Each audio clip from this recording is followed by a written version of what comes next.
गांव के इस पुराने बाजार में रमेश का ठेला बड़ा नहीं था, पर उसका नाम बड़ा था। लोग कहते थे उसके हाथ की पानी पूरी में ऐसा स्वाद है जो भूख से ज्यादा मन को तृप्त करता है। लो बहन जी, पहले तीखा चखो, फिर बताना। आज मसाला थोड़ा और जमा कर बनाया है। अरे वाह रमेश, ये हुई ना बात। खट्टा भी सही, तीखा भी सही। तुम्हारे जैसे हाथ सबके पास नहीं होते। हाथ से ज्यादा नियत चाहिए शांता बहन। पेट भरना आसान है, दिल खुश करना मुश्किल। और दिल खुश करोगे तो ग्राहक खुद लौट लौट कर आएंगे।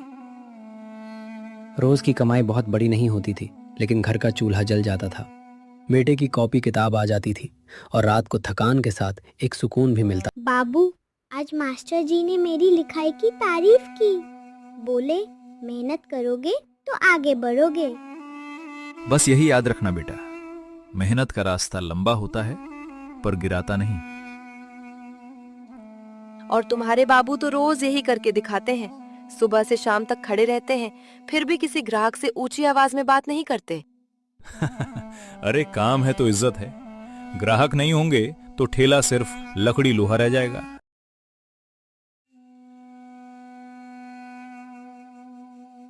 भैया, मेरे लिए कम तीखा और इसके लिए इतना तीखा कि रो पड़े।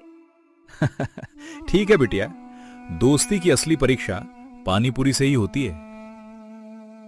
मैया, अगर मैं नहीं रोई तो आप मुझे एक पानी पूरी फ्री दीजिएगा।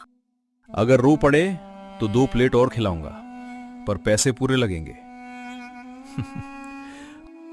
रमेश के ठेले पर सिर्फ पानी पूरी नहीं बिकती थी, वहां हंसी मिलती थी, अपनापन मिलता था और उस आदमी की सच्चाई मिलती थी जिसने कम में खुश रहना सीख लिया था। सुनो, आज की कमाई ठीक लग रही है। अगर ऐसे ही चलता रीच रहा तो अगले महीने ठेले की छत नई लगवा देंगे। हाँ, और मुन्ना के लिए नए जूते भी। पुराने तो अब बिल्कुल घिस गए हैं। जूते बाद में ले लेना बाबू, पहले ठेले पर बड़ा बोर्ड लगवा लो, रमेश की मशहूर पानी पूरी। अरे वाह, बड़े मालिक बन गए हो। हाँ, और नीचे लिखना, एक बार खाओ बार बार आओ। बात तो सही कह रहा है। उस छोटे से परिवार के सपने भी छोटे थे मगर सच्चे थे। थोड़ी बचत, बेटे की पढ़ाई और मेहनत से बढ़ती पहचान। रमेश को इससे ज्यादा कुछ चाहिए भी नहीं था अभी तक। चलो आज जल्दी घर चलते हैं, तुम्हारे लिए गर्मा गर्म खाना बनाती हूँ। बस ये आखिरी डिब्बा रख दूं? आज सच में मन खुश हो गया। तभी रमेश के ठेले के पास गांव का चाय वाला हरीलाल आता है। अरे रमेश, तुम्हारा ठेला तो दिन ब दिन मशहूर होता जा रहा है। लोग मेरे यहाँ चाय पीते पीते भी तुम्हारी ही चर्चा करते हैं। भगवान की दया है हरी भाई, बस स्वाद बना रहे यही बहुत है। स्वाद तो बना रहेगा, पर कल से नजारा थोड़ा बदल सकता है। आपके कहने का मतलब क्या है हरी भाई? सुना है सामने वाली खाली जगह किसी ने किराए पर ले ली है। बड़ा चमकदार ठेला आने वाला है, पानी पूरी का ही। क्या सच में हरी भाई? यही हमारे ठीक सामने?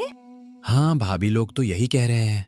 शहर से कोई नया आदमी है, पैसा भी बहुत लगाता है और दिखावा भी। हाँ हरी भाई, बाजार सबका है, जो मेहनत करेगा वही आगे बढ़ेगा। रमेश ने बात तो सहज होकर कही, पर उसके मन में जैसे किसी ने छोटा सा कांटा चुभो दिया। पहली बार उसे अपने ठेले की सादगी थोड़ी कमजोर सी लगी। तुम क्यों सोच रहे हो इतना? तुम्हारे ग्राहक तुम्हारे स्वाद के लिए आते हैं, चमक दमक के लिए नहीं। हाँ, पर लोग नई चीज देखने दी तो जाते हैं। अगर भीड़ उधर मुड़ गई तो?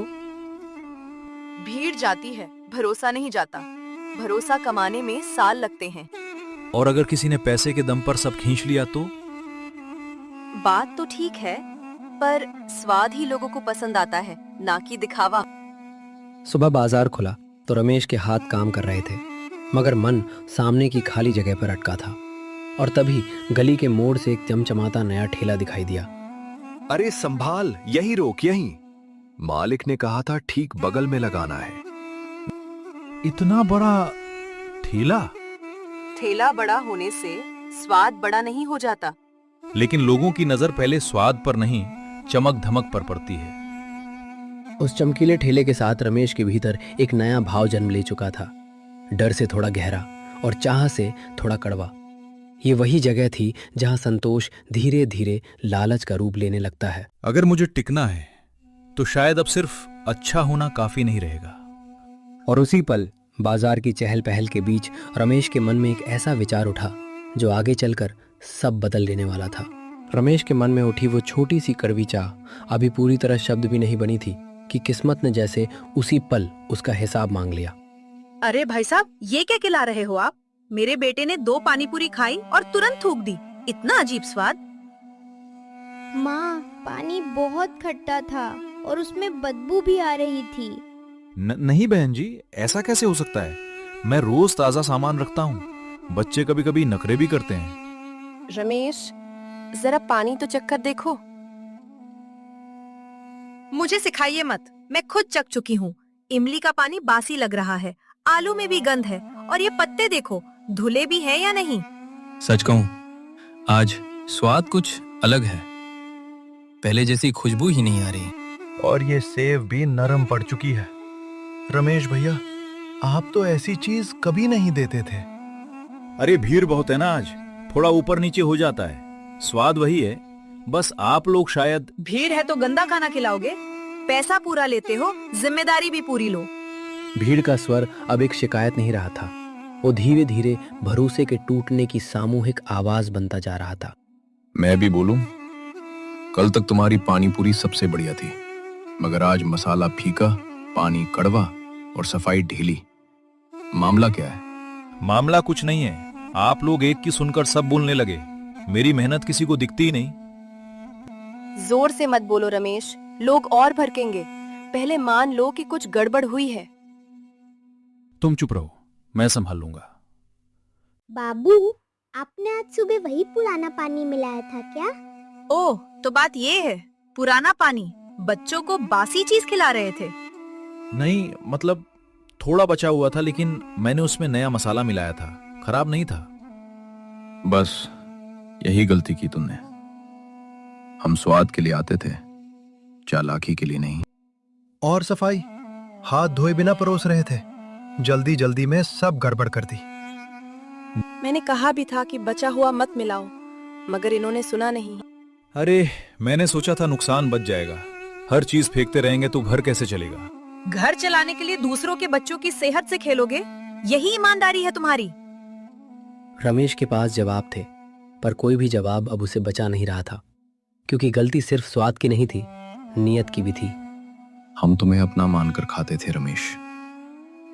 भरोसा टूटे तो मिर्च कम ज्यादा होने से बड़ी चोट लगती है। मैं बस डर गया था। सामने नया ठेला लगा है, लगा अगर खर्च बढ़ा तो ग्राहक छिन जाएंगे। मतलब ग्राहक बचाने के लिए तुमने कल का पानी मिलाया, और हुआ क्या? ग्राहक फिर भी खो दिए तुम। पैसे लौटाओ, मैं ये नहीं खाऊंगी। मेरे भी। और जब तक सफाई ठीक नहीं करोगे मैं यहाँ नहीं आऊंगा। ठीक है, ले लो, सब लोग ले लो अपना पैसा। देखा, थोड़े से बचाए पैसे ने कितनी बड़ी हानि करा दी। भीड़ छटने लगी, पर पीछे जो बचा वह खाली ठेला नहीं, रमेश के भीतर फैलती हुई शर्म थी। उधर देखो, नया वाला कितनी सफाई से दे रहा है। हाँ, दस्ताने पहने हैं, पानी ढका है और लाइन भी ठीक से लगवाई है। तो अब सब वहीं जाएंगे। लोग चमक पर जाते हैं, पर टिकते भरोसे पर हैं। तुमने वही तोड़ दिया।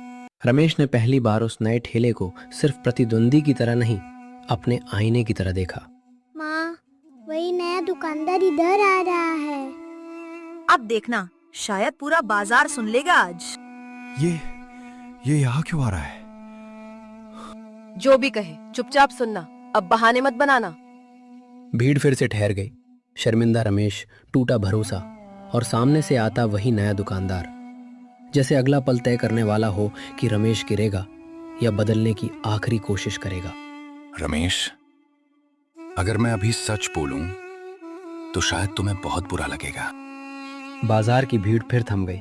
रमेश ने होठ भींचे, जैसे वो डांट के लिए खुद को तैयार कर रहा हो।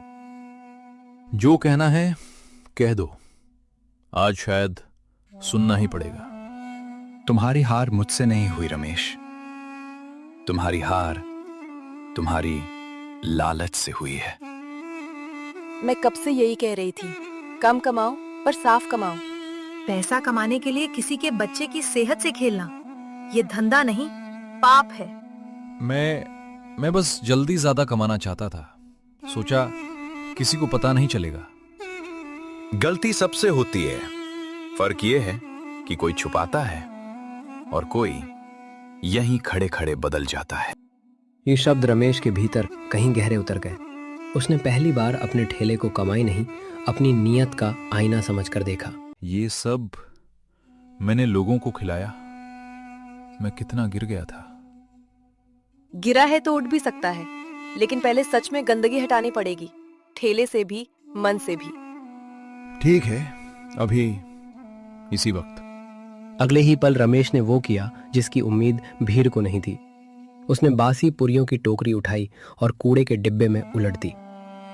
अरे, ये तो सचमुच सब फेंक रहा है। अगर नाटक है तो अभी पता चल जाएगा। नाटक बहुत कर चुका, अब हिसाब बराबर करूंगा। उसने मटके का पानी भी बहा दिया। खराब मसाला, सड़ी हरी मिर्च, बदबू मारती चटनी, एक एक चीज अलग की, जैसे अपनी हर चालाकी को खुद से अलग कर रहा हो। बस यही पहला कदम था रमेश। गंदा सामान हटे बिना अच्छा स्वाद लौटता नहीं। मैं अभी ताजा सामान लाता हूं, आज अगर ठेला लगेगा तो साफ लगेगा, नहीं तो नहीं लगेगा। मैं ठेला साफ करती हूँ, तुम अच्छे आलू, ताजी पूरी और साफ मसाले लेकर आओ। रमेश भागता हुआ बाजार के दूसरे छोर की ओर गया। इस बार उसकी चाल में चालाकी नहीं, जल्दी थी, गलती सुधारने की जल्दी। आज बड़े जल्दी में लग रहे हो रमेश। देर बहुत कर दी थी भाई, अब और नहीं करनी। कुछ ही देर में ठेला बदलने लगा। उबले हुए ताजे आलू, हरी धनिया की खुशबू, साफ मटका, करीने से सजी पुरियां, जैसे वही पुराना ठेला पहली बार इज्जत से खड़ा हुआ हो। देखो रमेश, साफ ठेला कितना अलग दिखता है। सच, जैसे मेरा अपना चेहरा साफ हो गया हो। याद रखना, ग्राहक पहले स्वाद नहीं, भरोसा खरीदता है। स्वाद तो उसके बाद आता है। तुम चाहो तो मेरी बुराई करके मुझे और गिरा सकते थे, पर तुमने मुझे संभाल लिया। बाजार में जगह छीनने से नहीं बनती, काम सही करने से बनती है। लेकिन रमेश जानता था कि ठेला साफ कर लेना काफी नहीं है। सबसे बड़ा बोझ अभी बाकी था, उस बच्चे और उसकी मां से माफी मांगना। बहन जी, मुझे माफ कर दीजिए, और बेटा आप भी माफ कर दीजिए। आज के बाद अब कभी ऐसी गलती नहीं करूंगा। माफी इतनी आसान नहीं होती रमेश। अगर मेरे बच्चे को कुछ हो जाता तो क्या करती मैं? तुमको तो पैसा दिख रहा था। जानता हूं, इसलिए तो मैं बदल गया, ताकि अब किसी और के साथ ऐसा ना हो। तो अब आप गंदी पानी पूरी नहीं बेचोगे ना? कभी नहीं। अगर एक भी चीज खराब हुई तो मैं उस दिन ठेला ही नहीं लगाऊंगा। माँ, माफ कर दो चाचा को। ठीक है बेटा, मैं माफ कर दी, पर अब कभी ऐसा मत करना।